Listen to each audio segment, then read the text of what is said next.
Makamu mwenyekiti wa Chama cha Demokrasia na Maendeleo John Heche amesema wamewasiliana na shirika la soka Afrika kuhusu maandalizi ya mashindano ya kombe la mataifa la Afrika, wakieleza kuwa kuna madai ya kuwepo kwa ugaidi nchini Tanzania. Makamu mwenyekiti wa Chama cha Demokrasia na Maendeleo John Heche ametoa kauli hiyo wakati akizungumza kuhusu hali ya usalama na madai mbalimbali yanayohusishwa na Tanzania, akifafanua kuwa hatua hiyo iliyochukuliwa baada ya kusikia taarifa zinazodai kuwepo kwa vitisho vya usalama nchini.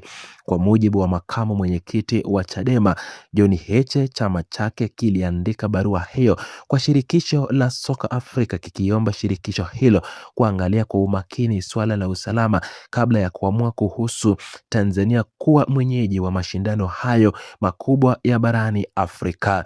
Kiongozi huyo wa Chama cha Demokrasia na Maendeleo ameeleza kuwa hatua hiyo haikulenga kuizuia michezo kufanyika nchini Tanzania, bali ilikuwa ni sehemu ya kile alichodai kuwa ni kuwasilisha hoja kuhusu hali ya usalama. Makamu mwenyekiti wa Chadema John Heche amesema kuwa endapo madai ya kuwepo kwa vitisho vya usalama yataendelea kutolewa, ni muhimu kwa mamlaka husika na waandaji wa mashindano hayo kuchukua tahadhari zinazofaa ili kuhakikisha usalama wa wachezaji, viongozi, wageni na mashabiki. Katika maelezo ya hayo, John Heche pia amerejea swala la barua ambayo Chama cha Demokrasia na Maendeleo iliwahi kuandikia shirika la mpira la miguu duniani kuhusu klabu ya Yanga, akieleza kuwa walipopata majibu kutoka shirikisho la dunia waliona wamepewa majibu ambayo hayakuwa yatarajia. Akizungumzia zaidi swala la maandalizi la kombe la mataifa ya Afrika, makamu mwenyekiti wa Chama cha Demokrasia na Maendeleo John Heche amesema chama chake kimechukua hatua hiyo kwa kuzingatia taarifa wanazodai kuwa zimekuwa zikitolewa kuhusu hali ya usalama. Hata hivyo, madai hayo yaliyotolewa na kiongozi huyo wa Chama cha Demokrasia na Maendeleo yanahitaji kutenganishwa na taarifa rasmi kutoka kwa mamlaka ya usalama na taasisi zinazohusika moja kwa moja na maandalizi ya mashindano hayo. Mashindano ya kombe la mataifa la Afrika ni moja ya mashindano makubwa zaidi ya soka barani Afrika. Hivyo swala la usalama huwa ni sehemu muhimu katika maandalizi ya mashindano makubwa ya kimataifa. Nchi mwenyeji inatarajiwa kuhakikisha viwanja vya michezo, maeneo ya kufika wageni, miundo mbinu ya usafiri na maeneo mengine muhimu yana mazingira salama kwa washiriki wote. Kauli hiyo ya makamu mwenyekiti wa chama cha Chadema imeibua mjadala mpana kuhusu namna masuala ya kisiasa, usalama na michezo yanavyoweza kuingiliana katika uwanja wa kitaifa na kimataifa. Katika upande mmoja ukisisitiza umuhimu wa kuangalia usalama wa raia na wageni, upande mwingine unaona kuwa taarifa zinazohusisha nchi na vitisho vya usalama vinapaswa kuwa na ushahidi imara na kudhibitishwa na mamlaka husika za serikali. Kwa sasa kauli ya makamu mwenyekiti wa Chama cha Demokrasia na Maendeleo John Heche imeongeza mjadala kuhusu maandalizi ya Tanzania katika kushiriki au kuwa sehemu ya maandalizi ya kombe la mataifa la Afrika, huku swala la usalama likiwa moja ya mambo yanayoweza kupewa uzito mkubwa katika mashindano ya aina hiyo. Umma unalazimika kusubiri taarifa rasmi kutoka shirikisho la soka Afrika, mamlaka za usalama za Tanzania na taasisi nyingine zinazohusika ili kupata picha kamili kuhusu madai hayo ya hatua zinazoweza kuchukuliwa. Makamu mwenyekiti wa Chama cha Demokrasia na Maendeleo amebainisha kuwa msingi wa uamuzi wao wa kuandikia barua hilo ulitokana na kile alichokieleza kuwa ni haja ya kuweka wazi hali ya usalama kabla ya tukio hilo kubwa kuanza.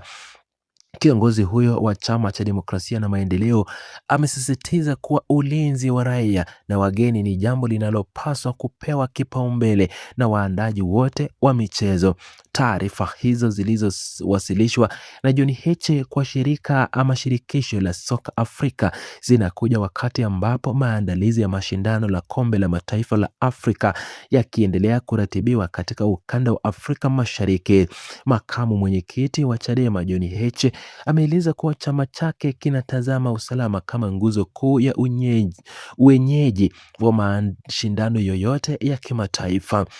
Katika ufafanuzi wake kuhusu mawasiliano ya awali na shirikisho la mpira la miguu duniani kuhusiana na klabu ya Yanga, makamu mwenyekiti wa chama cha demokrasia na maendeleo John Heche ameonyesha kuwa chama cha Chadema kimekuwa kikijaribu kutumia taasisi za michezo za kimataifa kuwasilisha hisia zake kuhusu matukio mbalimbali nchini. Kiongozi huyo John Heche amekiri kuwa si kila mara majibu kutoka kwa taasisi hizo za michezo yanakuwa kama walivyotarajia. Swala hili la barua kwenda kwa shirikisho la soka Afrika limezua hisia tofauti miongoni mwa wadau wa michezo na wanasiasa nchini Tanzania. Wakati makamu mwenyekiti wa chama cha demokrasia na maendeleo John Heche akitetea hatua hiyo kwa njia ya kutaka tahadhari ichukuliwe, wadau wengine wanaoji usahihi wa kuhusisha masuala ya usalama na michezo bila ya kuwepo kwa taarifa rasmi kutoka vyombo vya dola. Makamu mwenyekiti wa chama cha demokrasia na maendeleo John Heche amefafanua kuwa lengo lao alikuwa kukwaza sekta ya michezo au kuzuia Watanzania kufurahia mashindano hayo. John Heche amesisitiza kuwa mtazamo wa Chama cha Mapinduzi ni kuhakikisha kuwa viwango vya usalama vinadhibitiwa kwa kina na shirikisho la soka Afrika ili kulinda taswira na usalama wa kila mshiriki. Utekelezaji wa uenyeji wa kombe la mataifa ya Afrika inahitaji ushirikiano mkubwa kati ya serikali ya Tanzania, shirikisho la soka Afrika na mashirika mengine ya michezo. Kauli ya makamu mwenyekiti wa chama cha demokrasia na maendeleo John Heche kinaweka shinikizo la kisiasa na kijamii kwenye mamlaka hizo kueleza umma na shirikisho la soka Afrika kuhusu hatua halisi zilizochukuliwa kuimarisha ulinzi na usalama. Katika uwanja wa kimataifa, masuala yanayoguza usalama wa mashindano makubwa kama kombe la mataifa ya Afrika hufuatiliwa kwa karibu na mashirikisho husika. Masuala yaliyotolewa na makamu mwenyekiti wa chama cha demokrasia na maendeleo John Heche yanaingia kwenye kumbukumbu za mijadala inayoguza maandalizi hayo, huku pande zote zikipima athari zake kiuchumi, kisiasa na kimichezo. Kiongozi huyo wa chama cha demokrasia na maendeleo anaendelea kushikilia msimamo kuwa taarifa walizokuwa nazo ziliwastahili kuwasiliana na shirika la soka Afrika. John Heche amebainisha kuwa majibu na hatua zitakazochukuliwa na shirikisho la soka Afrika pamoja na serikali ya Tanzania ndizo zitakazotoa mwelekeo wa mwisho kuhusu swala hilo.